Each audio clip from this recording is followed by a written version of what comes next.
Hi friends, ಎಲ್ರಿಗೂ ನಮಸ್ಕಾರ. Welcome back to my channel. ಬನ್ನಿ, ನಾನು ಮಾಡ್ತಿರೋ ರೆಸಿಪಿ ಇವತ್ತು ಮಟನ್ ಸಾಂಬಾರು ಮಾಡ್ತಿದ್ದೀನಿ. ಡಿಫ್ರೆಂಟ್ ಸ್ಟೈಲಲ್ಲಿ ಮಟನ್ ಸಾಂಬಾರು ಹೇಗೆ ಮಾಡೋದು ಅಂತ ಹೇಳ್ಕೊಡ್ತೀನಿ. ಬನ್ನಿ ಹೇಗೆ ಮಾಡೋದು ಅಂತ ನೋಡ್ಕೊಂಬರೋಣ. ಅದಕ್ಕಿಂತ ಮೊದಲು ನೀವು ನಮ್ಮ ಚಾನಲ್ನ ಸಬ್ಸ್ಕ್ರೈಬ್ ಮಾಡಿಲ್ಲ ಅಂದರೆ ಯಾರ್ಯಾರು ಮೊದಲನೇದಾಗಿ ಚಾನಲ್ ನೋಡ್ತಿದ್ದಾರೆ ಅವರೆಲ್ಲರೂ ಸಬ್ಸ್ಕ್ರೈಬ್ ಮಾಡ್ಕೊಳ್ಳಿ. ಬೆಲ್ ಬಟನ್ ಕ್ಲಿಕ್ ಮಾಡಿ.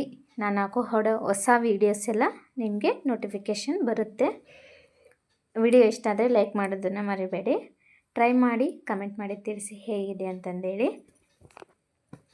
ತುಂಬ ಚೆನ್ನಾಗಿದೆ ಮಟನ್ ಸಾಂಬಾರು. ಯಾರ್ಯಾರಿಗೆ ಮಟನ್ ಸಾಂಬಾರೆಲ್ಲ ಮಾಡೋಕ್ಕೆ ಬರೋಲ್ಲ ಅವರು ಈ ರೀತಿಯಾಗಿ ಮಾಡಿ ನೋಡಿರಿ. ಎಲ್ಲರೂ ತುಂಬಾ ಇಷ್ಟಪಟ್ಟು ತಿಂತಾರೆ. ಸಖತ್ತಾಗಿ ಬಂದಿದೆ. ಬನ್ನಿ ಹೇಗೆ ಮಾಡೋದು ಅಂತ ನೋಡ್ಕೊಂಬರೋಣ. ಚೆನ್ನಾಗಿ ಅರಿಶಿನ ಪುಡಿ ಮತ್ತು ಉಪ್ಪು ಹಾಕ್ಕೊಂಡು ಚೆನ್ನಾಗಿ ತೊಳ್ಕೊಂಡು ಇಟ್ಕೊಂಡು ಸ್ವಲ್ಪ 1 ಟೇಬಲ್ ಸ್ಪೂನಷ್ಟು ಎಣ್ಣೆ ಹಾಕ್ಕೊಂಡು ಒಂದು ಈರುಳ್ಳಿನ ಚಿಕ್ಕದಾಗಿ ಕಟ್ ಮಾಡಿ ಹಾಕ್ಕೊಂಡಿದ್ದೀನಿ. 1/4 ಟೇಬಲ್ ಸ್ಪೂನಷ್ಟು ನಾನಿಲ್ಲಿ ಅರಿಶಿನ ಪುಡಿ ಹಾಕ್ಕೊಳ್ತೀನಿ. ಮಿಕ್ಸ್ ಮಾಡಿಕೊಂಡು ಒಂದ್ಸಲ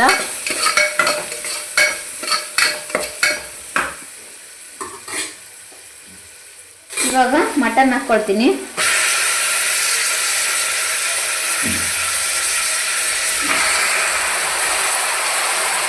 ರುಚಿಗೆ ತಕ್ಕಷ್ಟು ಉಪ್ಪು ಹಾಕ್ಕೊಡ್ತೀನಿ. ಚೆನ್ನಾಗಿ ಮಿಕ್ಸ್ ಮಾಡ್ಕೋಬೇಕು. ನಾನು ಸ್ವಲ್ಪ ಪುದೀನ ಹಾಕ್ಕೊಳ್ತೀನಿ. ಸಣ್ಣದಾಗಿ ಹೆಚ್ಕೊಂಡಿರೋ ಪುದೀನನ ಸ್ವಲ್ಪ ಹಾಕ್ಕೊಂಡಿದ್ದೀನಿ. ನಾನಿಲ್ಲಿ ಸ್ವಲ್ಪ ಒಂದು 5-6 ಎಲೆ ಅಷ್ಟು ಕರಿಬೇವು ತೊಗೊಂಡಿದ್ದೀನಿ. ಕರಿಬೇವು ಹಾಕ್ಕೊಳ್ತೀನಿ. ಫ್ಲೇವರ್ಗೋಸ್ಕರ ತುಂಬ ಚೆನ್ನಾಗಿರುತ್ತೆ ಪುದೀನ ಮತ್ತು ಕರಿಬೇವು ಹಾಕಿದರೆ ಮಟನ್ ಬೇಯಿಸುವಾಗ. ಇವಾಗ ಒಂದ್ಸಲ ಮಿಕ್ಸ್ ಮಾಡಿಕೊಂಡು ಇದನ್ನು ಮುಚ್ಚಿಡ್ತೀನಿ. ವಿಸಿಲ್ ಹಾಕಿರ್ತೀನಿ. ಇವಾಗ ಮುಚ್ಚಿಬಿಟ್ಟು ನಾನು ಮಿನಿಮಮ್ ಒಂದು 6 ವಿಸಿಲ್ ಕೂಗಿಸ್ಕೊಳ್ತೀನಿ. ಅಷ್ಟರಲ್ಲಿ ಇದು ಮಟನ್ ಬೇಯೋಷ್ಟರಲ್ಲಿ ಮಸಾಲೆ ರೆಡಿ ಮಾಡ್ಕೊಳ್ತೀನಿ. ನೋಡಿ, ಇವಾಗ ನಾನು ಮಸಾಲೆ ರೆಡಿ ಮಾಡ್ಕೊಳ್ತಿದ್ದೀನಿ. ನಾನಿಲ್ಲಿ ಒಂದು 5 ಲವಂಗ ತಗೊಂಡಿದ್ದೀನಿ, 1-2 ಏಲಕ್ಕಿ ಮತ್ತು ಸ್ವಲ್ಪ ಚಕ್ಕೆ. ನೆಕ್ಸ್ಟ್ ಇದಕ್ಕೆ ನಾನು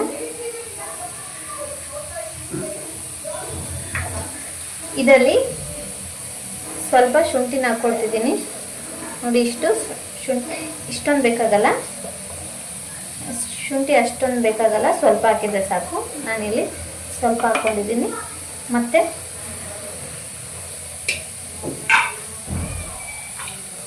ನೋಡಿ, ಇಲ್ಲಿ ಬೆಳ್ಳುಳ್ಳಿ ಜಾಸ್ತಿ ಇರಬೇಕು ಸಾಂಬಾರಿಗೆ. ನಾನ್ ವೆಜ್ ಸಾಂಬಾರಿಗೆಲ್ಲನೂ ಬೆಳ್ಳುಳ್ಳಿ ಜಾಸ್ತಿನೇ ಇರಬೇಕು. ನಾನಿಲ್ಲಿ ಇಷ್ಟು ಬೆಳ್ಳುಳ್ಳಿನ ಹಾಕ್ಕೊಳ್ತಿದ್ದೀನಿ. ಮತ್ತು ಇಲ್ಲಿ ನಾನು ಕೊಬ್ಬರಿ ಹಾಕ್ಕೊಳ್ತೀನಿ. ಒಂದು ಅರ್ಧ ಕೊಬ್ಬರಿನ ತೊಗೊಂಡಿದ್ದೆ ನಾನು. ಅದನ್ನು ಚೆನ್ನಾಗಿ ಚಿಕ್ಕದಾಗಿ ಕಟ್ ಮಾಡಿಕೊಂಡು ಹಾಕ್ಕೊಳ್ತಿದ್ದೀನಿ.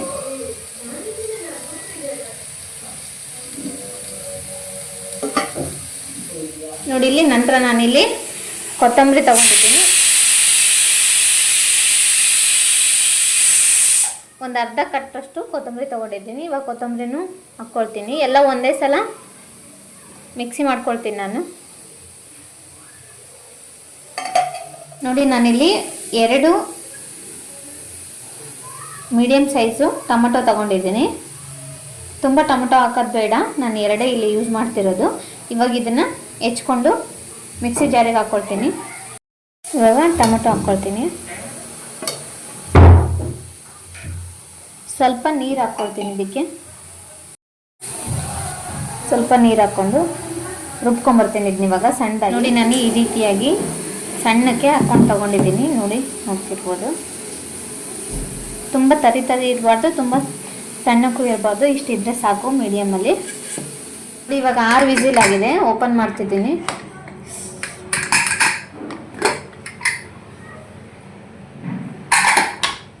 ನೋಡಿ, ಚೆನ್ನಾಗಿ ಬೆಂದಿದೆ.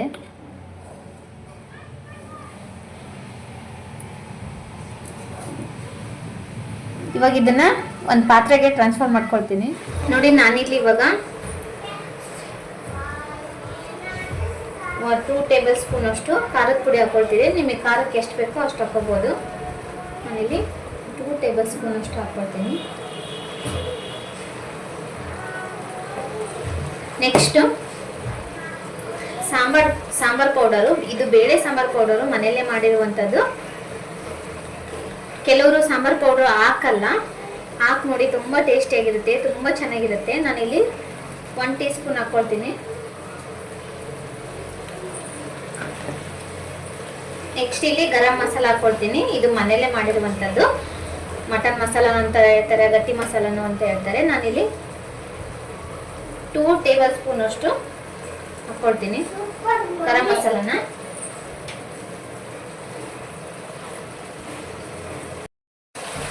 ಎಲ್ಲನೂ ಹಾಕ್ಕೊಂಡು ನಾನಿಲ್ಲಿ ಮಿಕ್ಸ್ ಮಾಡ್ಕೊಳ್ತೀನಿ. ಮಸಾಲೆ ಹಾಕ್ಕೊಂಡಿಲ್ಲ ನಾನು, ಬರೀ ಪೌಡರ್ಗಳು ಮಾತ್ರ ಹಾಕ್ಕೊಂಡು ಮಿಕ್ಸ್ ಮಾಡ್ಕೊಳ್ತೀನಿ. 1 ನಿಮಿಷ ಚೆನ್ನಾಗಿ ಫ್ರೈ ಮಾಡಬೇಕು. ಈ ಖಾರ ಮಸಾಲೆ ಎಲ್ಲ ಪೀಸ್ಗೆಲ್ಲ ಅಂಟ್ಕೋಬೇಕು, ಮಟನಿಗೆಲ್ಲ.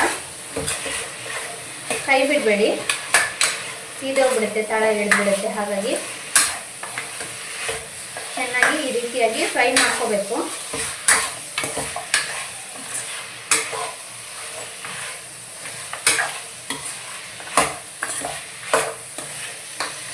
ತುಂಬ ಚೆನ್ನಾಗಿರುತ್ತೆ, ತುಂಬ ಟೇಸ್ಟಿಯಾಗಿರುತ್ತೆ. ಮಾಡಿ ನೋಡಿ, ಈ ಥರ ಡಿಫ್ರೆಂಟಾಗಿ ಮಾಡಿ ತೋರಿಸಿದ್ದೀನಿ.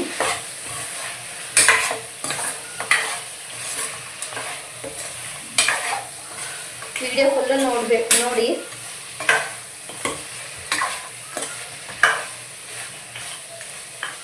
ಇವಾಗ ನಾನು ಇದಕ್ಕೆ ಮಸಾಲೆ ರುಬ್ಬಿಟ್ಕೊಂಡಿದ್ನಲ್ಲ ಅದನ್ನು ಹಾಕ್ಕೊಳ್ತೀನಿ.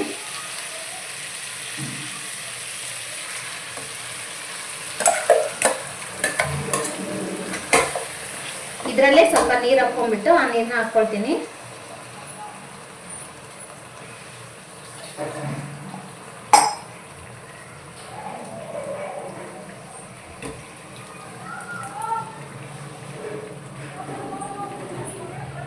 ಮಿಕ್ಸ್ ಮಾಡ್ಕೋಬೇಕು ಒಂದ್ಸಲ.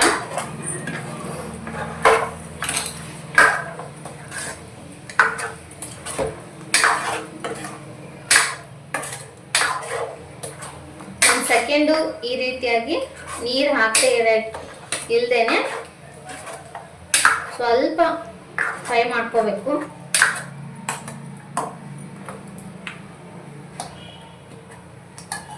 ಇವಾಗ 1 ಸೆಕೆಂಡ್ ಆಗಿದೆ. ನಮಗೆ ಸಾರು ಎಷ್ಟು ಅದಕ್ಕೆ ಬೇಕು ಅಷ್ಟನ್ನ ನೀರು ಹಾಕೊಳ್ತಿದ್ದೀನಿ. ತುಂಬ ಗಟ್ಟಿ ಇರಬಾರ್ದು. ನಾನಿಲ್ಲಿ 3 ಲೋಟದಷ್ಟು ನೀರು ಹಾಕ್ಕೊಳ್ತೀನಿ.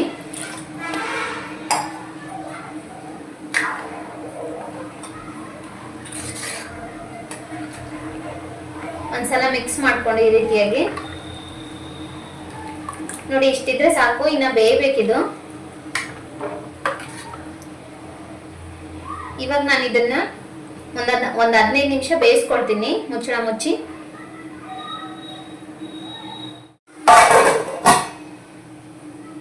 ತಕ್ಕಷ್ಟು ಉಪ್ಪು ಹಾಕ್ಕೊಳ್ತೀನಿ.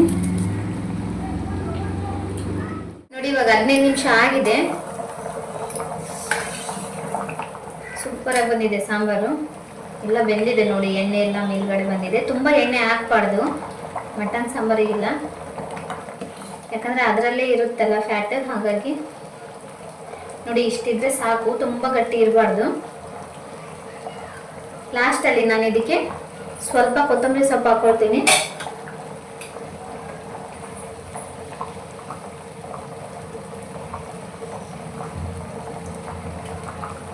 ಕಂಪ್ಲೀಟಾಗಿ ಆಗಿದೆ ಸಾಂಬಾರು. ಇವಾಗ ನಾನು ಗ್ಯಾಸ್ ಆಫ್ ಮಾಡ್ತೀನಿ. ಈ ವಿಡಿಯೋ ಇಷ್ಟ ಆಗಿದ್ರೆ ನೀವು ಲೈಕ್ ಮಾಡೋದನ್ನ ಮರಿಬೇಡಿ. ಟ್ರೈ ಮಾಡಿ ತಿಳಿಸಿ ಹೇಗಾಗಿದೆ ಅಂತ. ಫುಲ್ ವಿಡಿಯೋನ ನೋಡಿ, ದಯವಿಟ್ಟು ಸಬ್ಸ್ಕ್ರೈಬ್ ಮಾಡಿ. ನಿಮ್ಮೆಲ್ಲರ ಸಪೋರ್ಟ್ ನನಗೆ ತುಂಬಾ ಇಂಪಾರ್ಟೆಂಟು. ಈ ವಿಡಿಯೋ ನೋಡಿದ್ದಕ್ಕಾಗಿ ನಿಮಗೆ ಥ್ಯಾಂಕ್ ಯು. ನೆಕ್ಸ್ಟ್ ವಿಡಿಯೋದಲ್ಲಿ ಸಿಗೋಣ. ಬಾಯ್, ಟೇಕ್ ಕೇರ್.